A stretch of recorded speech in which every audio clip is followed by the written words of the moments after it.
Je vous ai fait peur. Ok, salut tout le monde. Avant tout, j'aimerais vous souhaiter un excellent Halloween. Forcément, aujourd'hui, c'est le jour du frisson. C'est le jour de l'effroi. C'est le jour de l'horreur. Et donc, aujourd'hui, c'est le jour pour une nouvelle histoire au Fais-moi peur spécial Halloween. Eh bien les amis, sans plus tarder, je vous annonce le programme. Je vous ai concocté, avec amour et effroi, une histoire originale inventée par mes soins. J'espère donc que celle-ci va vous plaire et surtout qu'elle va vous faire frissonner. Car c'est le plus important en ce jour d'Halloween. Les gens qui aiment Halloween aiment se faire peur. J'espère que grâce à cette histoire, vous allez mal dormir. Parce que du coup, ça voudra dire que c'était une putain d'histoire. En tout cas, n'attendons pas plus longtemps et commençons avec cette histoire que j'ai intitulée La créature. Allez, fais chauffer le popcorn, prends le plaid, mets-toi dans le noir, mets les écouteurs et c'est parti.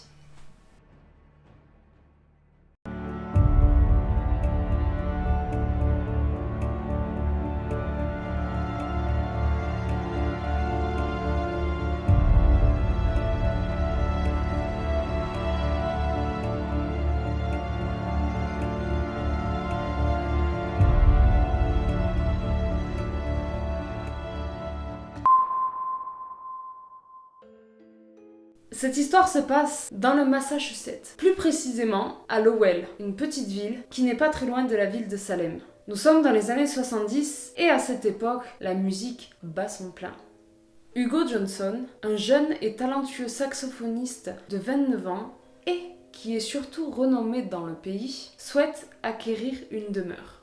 Avant de continuer l'histoire, laissez-moi vous en dire plus sur le personnage. Hugo Johnson est donc un Afro-Américain de 29 ans, issu d'une famille nombreuse dont les parents n'ont pas énormément de revenus. Pour être honnête, il a passé son enfance dans la misère et il a toujours vu ses parents galérer pour s'en sortir et surtout pour que leurs 6 enfants ne manquent jamais de rien. C'est très jeune, vers l'âge de 4 ans, qu'Hugo montre un fort engouement pour la musique. Sa famille n'est pourtant pas musicienne et elle n'a rien d'artistique. Mais sa mère aime bien de temps en temps écouter un vinyle au tourne-disque et c'est là qu'elle s'est rendue compte qu'Hugo aimait vraiment la musique, il aimait chanter, il aimait danser, il avait ça dans la peau. Et c'est à l'école, vers l'âge de 7 ans, qu'il va découvrir le saxophone en cours de musique. Et cet étrange instrument l'interpelle de suite. Et très vite, il en tombe amoureux. Le son qui sort du saxo, il trouve tellement ça mélodieux, vraiment il s'en passionne. Et avec la passion, on apprend et on évolue tellement plus vite, vraiment à une vitesse phénoménale. Il devient très très bon et très rapidement. À la fin de l'adolescence, il fait partie d'un groupe de musique régionale et très vite ce groupe rencontre un grand succès. Au début, ils font quelques dates de concerts et puis très vite ça devient son métier à plein temps. Mais après 3 ans, il décide de se séparer de son groupe pour entamer une carrière solo. Il tape dans le mille, c'est carton plein et sa carrière solo décolle de fou. Et à ce jour, il a énormément de notoriété, c'est un grand musicien, un grand joueur de saxophone, tout le monde connaît son nom. Bon, revenons au vif du sujet. Hugo est énormément connu, il a de l'argent, il est jeune, mais il vit encore chez ses parents. Il décide donc à son âge qu'il est temps d'avoir un chez-soi. Il se met donc à la recherche de maisons à vendre, enfin plutôt de grosses maisons dans le genre manoir, parce qu'il en a toujours rêvé et maintenant qu'il peut se le permettre, il veut pas faire les choses à moitié, vraiment il veut se faire plaisir. Un jour, il marchait dans la rue et il aperçoit justement une énorme bâtisse, un manoir de l'époque victorienne.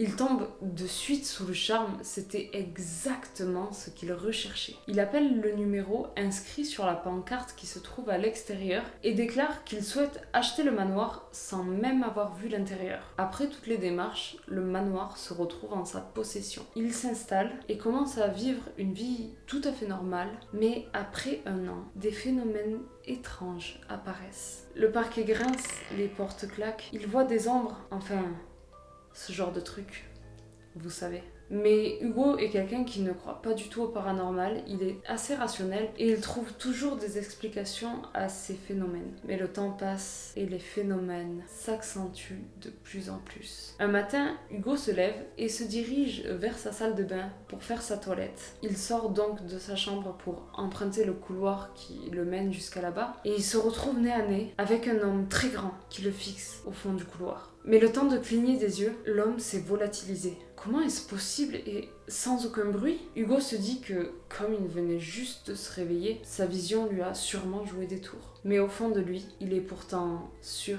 de ce qu'il a vu. Le soir même, au moment de se coucher, il a plus du tout en tête ce qui s'est passé dans la matinée et donc il s'endort plutôt serein, comme si de rien n'était en fait.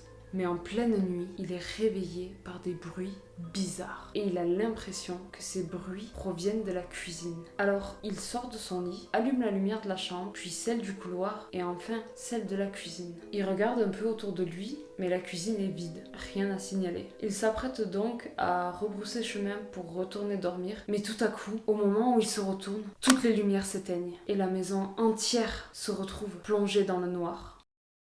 Seule la lune éclaire les pièces où les volets ne sont pas fermés. Dans un coin du salon, il entend quelque chose bouger. Il s'approche du bruit et il comprend que ça vient de derrière le canapé. D'une voix fébrile, il demande « Qui est là ?» La seconde d'après, une silhouette immense se lève et le fixe. Et là, d'un seul coup, tout va très vite. La silhouette se jette sur lui et Hugo est projeté. Il traverse toute la maison à une vitesse folle, comme s'il volait, pour enfin arrivé jusqu'à son lit. Il est dans les couvertures et là, il ouvre les yeux et il voit à nouveau, au pied de son lit, cette silhouette immense, effrayante et menaçante qui le fixe encore et toujours. Il a du mal à vraiment la distinguer parce qu'elle est très sombre. Hugo essaie de bouger, de crier, de faire n'importe quoi, mais il se rend compte que c'est tout bonnement impossible. Puis, dans son cerveau, les fils se touchent. Il se rappelle, il y a environ un mois de cela, qu'un soir il regardait la télé et qu'aucun programme ne l'intéressait et donc il a laissé une chaîne au hasard. Et sur cette chaîne, l'émission parlait de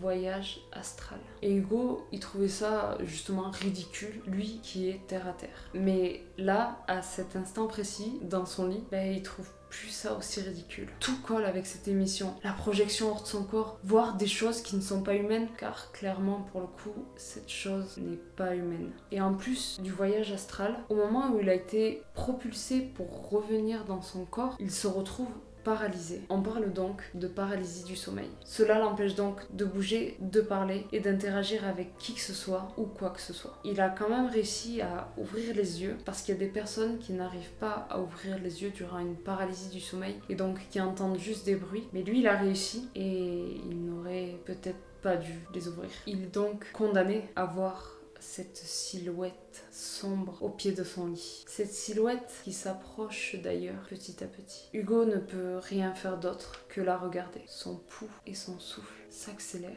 Il est en sueur. La peur l'envahit. L'ombre lève son bras et pose l'un des doigts de sa main crochue sur son ventre. Jusqu'à présent, Hugo arrivait à peu près à gérer la peur parce qu'il se disait que tout ce qu'il voyait n'était pas réel. Mais là, cette fois-ci, à ce moment précis, il sent sur son ventre que cette chose le touche. La chose approche son visage de celui d'Hugo, elle le fixe et là, d'un coup, très violemment, elle enfonce son doigt crochu dans le ventre d'Hugo. Hugo ressent à ce moment-là une douleur inimaginable. Il vient bel et bien de se faire transpercer le ventre, mais il ne peut toujours rien dire ni rien faire. La créature fait alors glisser son doigt crochu lentement de sorte à lui ouvrir le ventre. Et tout cela dans un silence de mort. Hugo ressent tout. Pendant 1 heure, la créature va lentement, peu à peu, déchiqueter son corps. Elle va l'éviscérer. C'est un massacre, une boucherie.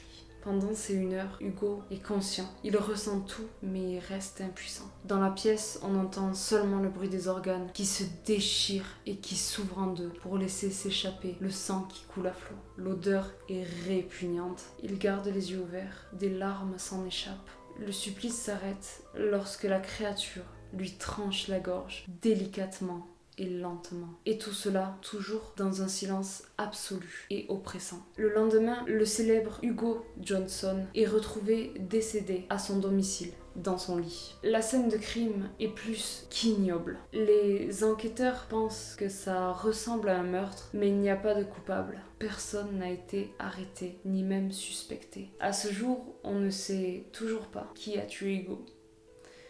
Ou plutôt quoi. Les circonstances de sa mort demeurent mystérieuses. Voilà les amis, j'espère que cette histoire vous aura fait passer un bon Halloween. En tout cas, moi, je me suis régalée à vous la raconter. Et surtout, n'oubliez pas ce soir de regarder au pied de votre lit, que la créature ne soit pas là.